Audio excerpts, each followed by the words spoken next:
Nandyal sub registrar కార్యాలయం వద్ద నిరసన తెలుపుతున్న దస్తావేజు లేఖరుల సమ్మెకు మాజీ ఎమ్మెల్యే శిల్పా రవిచంద్ర కిషోర్ రెడ్డి నేడు సంఘీభావం తెలిపారు. రాష్ట్ర వ్యాప్తంగా దస్తావేజు లేఖరుల సంఘం పిలుపు మేరకు ఈ నెల 20 నుంచి 31 వరకు చేపట్టిన పెన్ డౌన్ నిరసనలో ఆయన పాల్గొని వారి డిమాండ్లకు మద్దతు ప్రకటించారు. ప్రభుత్వం ఇటీవల విడుదల చేసిన జీవో నెంబర్ 396ను వెంటనే రద్దు చేయాలని దస్తావేజు లేఖరులు, స్టాంపు వెండర్లు డిమాండ్ చేస్తున్నారు. ఈ సందర్భంగా మాజీ ఎమ్మెల్యే శిల్పా రవిచంద్ర కిషోర్ రెడ్డి మాట్లాడుతూ, కూటమి ప్రభుత్వం బాధ్యతాయుతంగా దస్తావేజు లేఖరుల సమస్యలను పరిష్కరించాల్సింది పోయి భయభ్రాంతులకు గురి చేయడం దారుణమన్నారు. సమ్మె విరమించాలని లేఖరుల సంఘ అధ్యక్షుడిపై నాయకులు ఒత్తిడి తెచ్చి బలవంత పెట్టడం సరికాదని విమర్శించారు. ప్రభుత్వం తమకు అనుకూలంగా లేకపోతే కేసులు పెట్టి వేధించే సంస్కృతికి స్వస్తి పలకాలన్నారు. డాక్యుమెంట్ రైటర్ల సమస్యలను పరిష్కరించే దిశగా కూటమి నాయకులు స్పందించాలని కోరారు. రిజిస్ట్రేషన్ కార్యాలయాల్లో ప్రజలు పడుతున్న ఇబ్బందులను దృష్టిలో ఉంచుకొని వెంటనే దస్తావేజు లేఖర్ల డిమాండ్లను పరిష్కరించాలని కోరారు.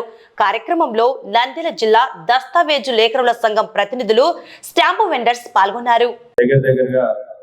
6 రోజుల నుంచి రాష్ట్ర వ్యాప్తంగా డాక్యుమెంట్ రైటర్లు అందరూ కూడా సమ్మె చేయడం, రోడ్ల మీదకి రావడం అనేది నిజంగా గతంలో ఎప్పుడు చూడనటువంటి విషయం. ఈరోజు ఈ కూటమి ప్రభుత్వం ఏర్పడిన తర్వాత ప్రతి ఒక్కరు కూడా రోడ్ల మీదకి ఎక్కాల్సినటువంటి పరిస్థితిని ఈ ప్రభుత్వం కల్పిస్తుంది.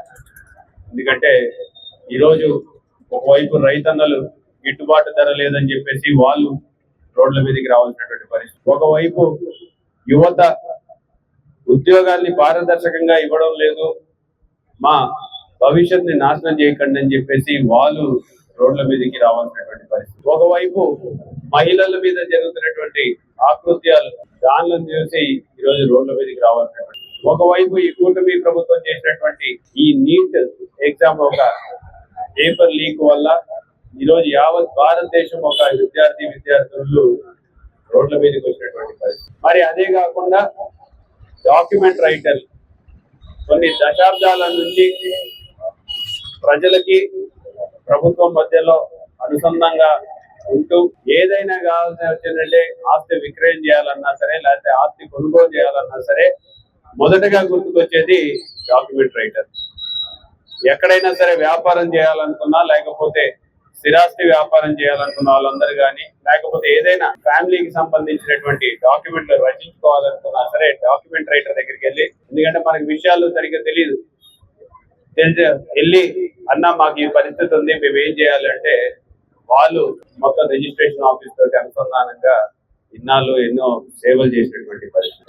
దగ్గరగా 20 లక్షల కుటుంబాలు ఈరోజు ఈ యొక్క వృత్తిని నమ్ముకొని బ్రతుకుతూ ఉన్నాయి. మరి అటువంటి వాళ్ళందరినీ కూడా ఈరోజు రోడ్డు మీదకి తీసుకొచ్చేటువంటి పరిస్థితి.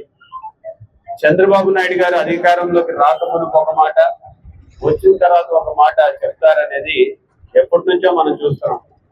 అయినా సరే ప్రజలు ఆయనని మరొకసారి నమ్మాలి అని చెప్పేసి ఆయన ఇచ్చినటువంటి హామీల్ని నమ్మి ఈరోజు అధికారంలోకి వస్తే, మొన్నటి వరకు జగన్మోహన్ రెడ్డి గారి ప్రభుత్వం మీద దుమ్మెత్తి పోసి ల్యాండ్ టైటిలింగ్ యాక్ట్ అని చెప్పేసి, లేకపోతే రిజిస్ట్రేషన్ ఆఫీసుల్లో రకరకాల తప్పులు జరుగుతాయి, మీ ఆస్తులు కాదు అని చెప్పేసి ఎంత గగ్గోలు చేసినారో మీ అందరికి కూడా తెలుసు.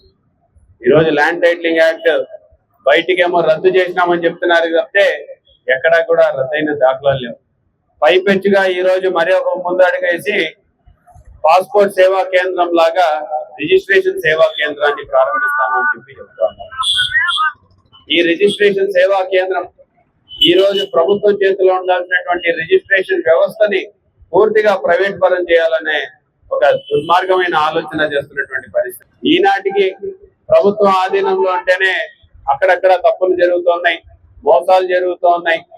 ప్రైవేట్ పరం అయిన తర్వాత దానికి బాధ్యులుగా ఎవరిని చేస్తారనేది ఎక్కడా కూడా తెలపడం లేదు. మన ఆస్తికి బాధ్యులు ఎవరు, మన ఆస్తుల వివరాల పట్ల గోప్యత ఉంటుందా? ఎందుకంటే ప్రైవేట్ వ్యక్తుల చేతుల్లో మన పూర్తి ఆస్తి వివరాలన్నీ కూడా వాళ్ళ చేతుల్లో ఉండబోతున్నాయి. మరి ఇది ఎంతవరకు సమంజసం?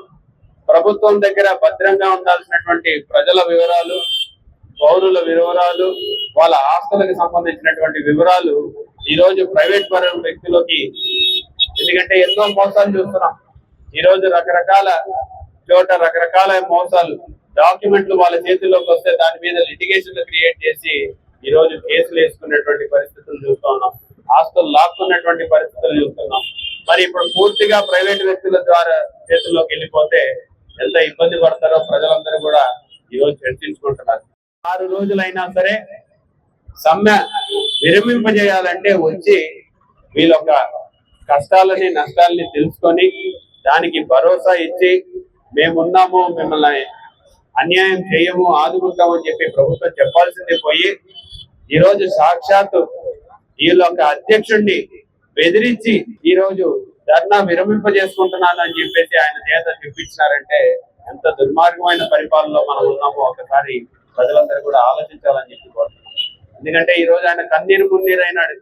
నేను తప్పు చేసినాను, నా చేత బలవంతంగా ఒప్పించినారు, నేను మనసులో ఒప్పుకోకపోయినా సరే నన్ను తీరాల్సిందే అని చెప్పేసి ఈ రోజు ఆయన ఏడ్చి ఈ రోజు చెప్తున్నాడంటే ఈ యొక్క పరిపాలన ఏ విధంగా ఉందో ఒకసారి ఆలోచించమని చెప్పి కోరుతున్నాను. ఈ రోజు ఎక్కడ చూసినా సరే తమ వైపు మాట్లాడకపోయినా, తమకు అనుకూలంగా లేకపోయినా సరే అందరి మీద కేసులు పెట్టి ఇబ్బంది పెడుతున్న పరిస్థితులు చూస్తున్నాం. మరి ఈ రోజు డాక్యుమెంట్ రైటర్లని మాటల ద్వారా లొంగరు అని చెప్పి ఈ రోజు వాళ్ళు చేతల ద్వారా లొంగ తీసుకోవాలని చెప్పేసి ఏదైతే దుర్మార్గమైన చర్యకి పాల్పడుతున్నారో ఖచ్చితంగా దీన్ని ప్రజలందరూ కూడా వ్యతిరేకిస్తున్నారు, డాక్యుమెంట్ రైటర్లందరూ కూడా వ్యతిరేకిస్తున్నారు. రేపొద్దున భవిష్యత్తులో ప్రభుత్వంపై తిరగబడేటువంటి పరిస్థితులు తయారు చేసుకుంటుంది ఈ ప్రభుత్వం అని చెప్పి కూడా ఈ ప్రభుత్వాన్ని గుర్తు చేస్తున్నా. మీ అందరికి మీరు మీ డౌన్ ఫాల్ ని మీరే ఈ రోజు రాసుకుంటున్నారు. కాబట్టి ఇప్పటికైనా మేల్కొనండి. ఎందుకు ప్రజలు రోడ్ల మీదకి వస్తున్నారు, ఎందుకు డాక్యుమెంట్ రైటర్లు రోడ్ల మీదకి వస్తున్నారు? కనీసమైన మానవతా దృక్పథంతో వారి కష్టాలు ఏంది, వాళ్ళ నష్టాలు ఏంది, వాళ్ళ కుటుంబాన్ని రేపొద్దున పోషించుకోవడానికి అవకాశాలు ఏంది అని చెప్పేసి ఒక ఆలోచన, ఎందుకంటే మనసున్న మనిషిలాగా ఒక్కసారైనా సరే ఈ ప్రభుత్వ అధినేతలు ఆలోచించమని చెప్పేసి నేను కోరుకుంటూ, ఎందుకంటే ఇప్పటికి 6 రోజులైంది, ఎక్కడా కూడా ప్రభుత్వం కనీస మర్యాదగా అయినా సరే వచ్చి మాట్లాడిన దాఖలాలు కనపడడం లేదు. ఈ రోజు ఎంతసేపు ఉన్నా సరే సమ్మె విరమించమని చెప్పేసి చెప్తారే తప్పితే విరమించడానికి కావాల్సినటువంటి భద్రతా విషయాల గురించి మాట్లాడటం మాత్రం ఎవరు చెప్పడం. కాబట్టి ఇప్పటికైనా ఈ ప్రభుత్వం మేల్కొనాలి. ఇప్పటికే ప్రజలందరూ కూడా ఇబ్బందులు పడుతున్నారు. రిజిస్ట్రేషన్ ఆఫీసుల్లో అందరూ కూడా ఇబ్బందులు పడాల్సినటువంటి పరిస్థితిగా దాపరించింది. ఈ రోజు రిజిస్ట్రేషన్ కావాలి, లేకపోతే డాక్యుమెంట్ పేపర్లు కావాలంటే కూడా ఈ రోజు స్టాంప్ పేపర్లు దొరకనటువంటి పరిస్థితి ఈ రాష్ట్రంలో దాపరించింది. మరి ఇప్పటికైనా సరే కళ్ళు తెరిచి ప్రభుత్వం, కూటమి పెద్దలు డాక్యుమెంట్ రైటర్ల కష్టాలని తెలుసుకొని వారికి తగిన భరోసా ఇవ్వాలని చెప్పేసి మనస్ఫూర్తిగా కోరుకుంటూ, మీరందరూ కూడా ధైర్యంగా ఉండాలి. ఎందుకంటే ఒకరినైతే భయపెట్టగలుగుతారు, ఇద్దరినైతే భయపెట్టగలుగుతారు, లక్షల మందిని అయితే భయపెట్టలేరు. కాబట్టి మీరు ఐక్యమత్యంగా ఉంటే మాత్రం ఖచ్చితంగా ఈ ప్రభుత్వం దిగొస్తుంది అనే విషయాన్ని కూడా మీకు గుర్తు చేస్తూ, మరి ఈ యొక్క కార్యక్రమంలో మీరు 6 రోజుల నుంచి పాల్గొంటున్నందుకు ప్రతి ఒక్కరిని కూడా ప్రత్యేకంగా అభినందిస్తూ సెలవు తీసుకుంటున్నాను.